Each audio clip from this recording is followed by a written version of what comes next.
You know what? It's not my fault your manager didn't negotiate a deal. Let's save it for the fight. Let's Get it done. Let's get it done. Let's get it done. Let's get it done. Let's get it done. Let's get it done.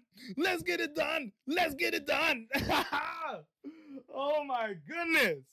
My people, what's going on, man? If you guys didn't know, this Saturday, George Kambosos Jr. will be taking on Richardson Hitchens, my friends, for Richardson's IBF Junior Welterweight Championship of the World, my people. If you don't know, that's 140 pounds. Guys, today was the last press conference going down in New York City, and oh my goodness. Once you didn't expect fireworks to come, they come, my friends. I mean, it starts off slow. The guys are just showing each other respect, and then all of a sudden, Richardson Hitchens decides to pull out $50,000 feria, Holmes. He pulls out $50,000 cash, and he walks up to homie George Kambosos, and he pulls it in front of his face, and he says, put 50K on it that you're going to beat me tomorrow night, my friends. Tell me on Saturday you're going to beat me. And George is like, no, put your money on the betting apps. Put your money on the betting apps. And Richard is like, come on, put your money where your mouth is. And then you got George Kambosos getting pissed off, starting to square up with them. He gets up all fast. Hey, you better get out of my face, son. You better get out of my face, son. And dude, that's when things start to get interesting, bro. Because look, then you get Richardson Hitchens's dad out of nowhere start to look like he's gonna rush George Kambosos Jr.'s dad, and then that's when George Kambosos Jr.'s dad is like, all right, you wanna rush me? Let's get it done. Let's get it done. And he runs over to homie with the mic and the right hand and goes, boom, and slaps his dad right on the face with the mic, my friends. Now, Let's get it done. Let's get it done. Let's get it done.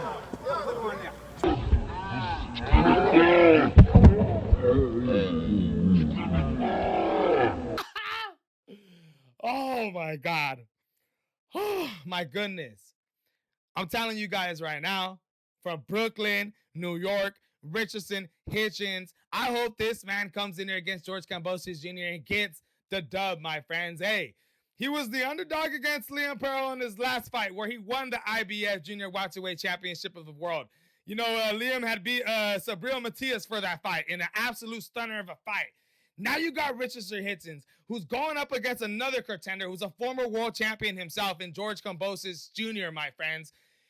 This match isn't selling that much tickets. Let's start with that. So while they're arguing at the press conference, another thing that starts to get Richardson Hitchens a little pissed off, and then it starts to get him to argue with Bill Haney in the crowd and start talking crap on Devin Haney. He starts saying, hey, at least I'm not going to be running. I'm going to be standing there. I ain't like your son. I ain't like your bitch-ass son. He wants to keep on running all the time. And guys, oh my God. It seems like it gets under his skin because George and his dad start pointing out how they've only sold 2,000 tickets. And I guess there's a lot of sales to be made for this fight. Now, if you guys don't know, Richardson Hitchens is actually born in Brooklyn, and he is from New York City, my friend. So he is a New York native, and he claims to be the only New York-born champion. But let me tell you something. A lot of people don't know who Richardson Hitchens is yet, my friends. Now, they will know after today. And after this weekend, if he's able to take care and actually finish a guy like George Kambosos, who all the top fighters have not been able to finish yet. Now, that would be a big deal and a statement, my friends. But you had Richardson Hitchens going up against Bill Haney, George Kambosos, talking crap on Teofimo Lopez, my people. Oh, my God. This press conference had everything you could ask for. It was more exciting than most of the press conferences that we've seen since, I would say, Connor Ben and Chris Eubank Jr., my friends. I mean, that was something. But guys, what an amazing press conference. In the end, you have them still going back and forth, and it sounds like Bill Haney chirps something from the crowd that initiates this relentless attack from Richardson Hitchens' dad. It sounds like Bill Haney says, hey, that's why he hit your ass in the head with the mic. And then freaking Richardson's dad's like, what? And he goes over there He gets the fucking chair. He starts picking up the chair. And he acts like... Jim Kambosos just slapped him upside the head. He did?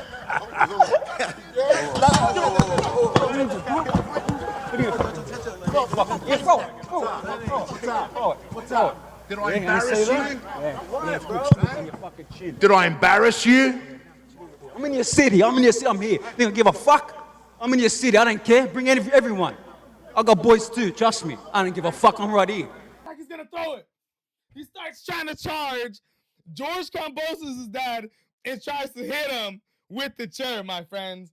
I mean, dude, this is an action-packed fight that a lot of people weren't talking about. I see in media, people aren't really that hyped about this fight. Guys, I'm excited for this fight now. I'm sure Gary Antoine Russell, I'm sure Alberto Puello, and I'm sure Teofimo Lopez, all the other three junior welterweight champions, 140-pounders out there are going to be watching this fight tomorrow. You got Hitchens and Hitchens. I love his tenacity coming in here like a dog and trying to take things over. I think, bro, he wiped the floor with Liam. And I'm not playing around with you guys. When I say I think he's going to technically beat George Kambosos Jr. Now, if I'm wrong, come back to this video and let me know. But if I'm not, I'm telling you guys, baby, it's Team Richard Hitchens. And I hope he gets this done. It's going to be an absolutely fantastic fight. Don't get me wrong. Predictions for the over-under. I might say the over, but this is going to be an absolutely insane fight. Who knows, my friends? I got Richard Hitchens winning this fight. He was an underdog going into that Liam fight. He ain't anymore, my friends. I think the people, the bookkeepers, the casinos have learned their lesson, and I can't wait for Saturday's boxing fight, my friends. We still got the weigh-in tomorrow. I forget that it's barely Thursday.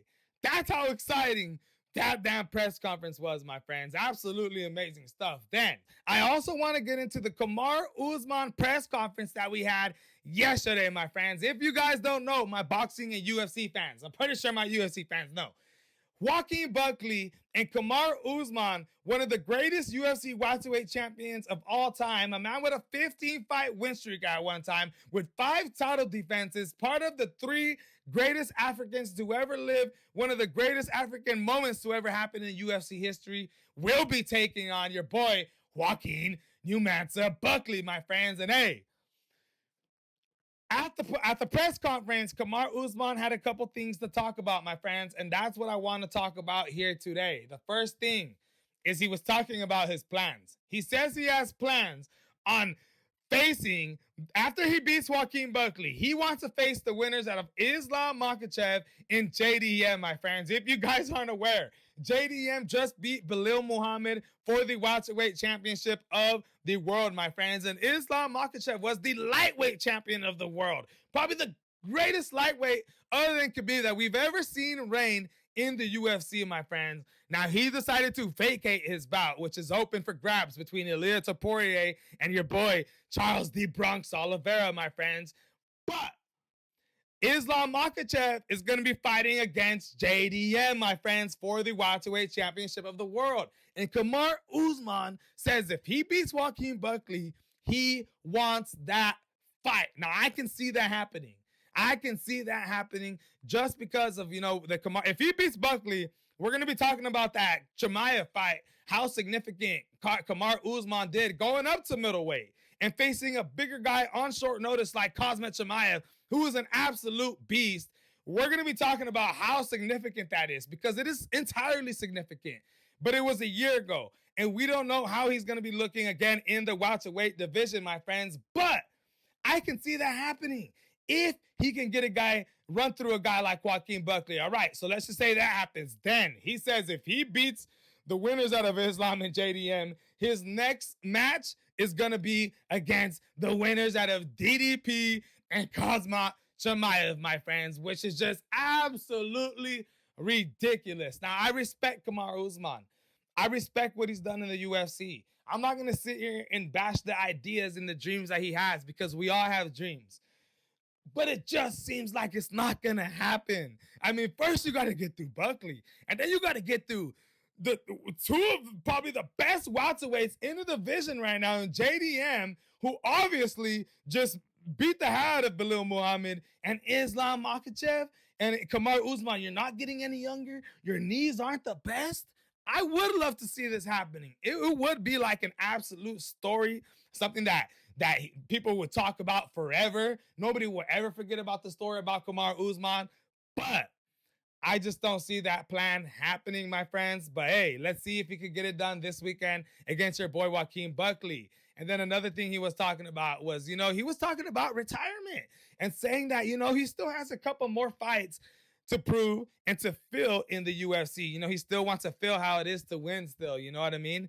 But he was also talking about how the UFC isn't everything, how he was looking into different outlets after the UFC, how there's different things that he has in line and ideas that he wants to do. As you guys know, Kamaru Usman has his own YouTube channel where he talks with Henry Cejudo and they break down fights, they give predictions, they interview people, which is a busy, busy job, as I know.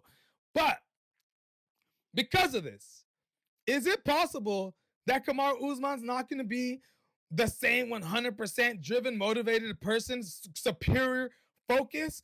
Or because of the layoff, is he going to come into this fight with absolute focus, my friends? Hey, my prediction for the fight, we got to choose our boy Joaquin Buckley, my friends. Hey, we chose him as our 2024 Fighter of the Year, even though you had Alex Pereira winning 2 division titles and just pulling off an absolute insane year. And then you had Ilir Topuria, who won the Fighter of the Year for 2024, my friends. And, from beating Max Holloway and beating Alexander Volkanovski in absolutely ridiculous fashion.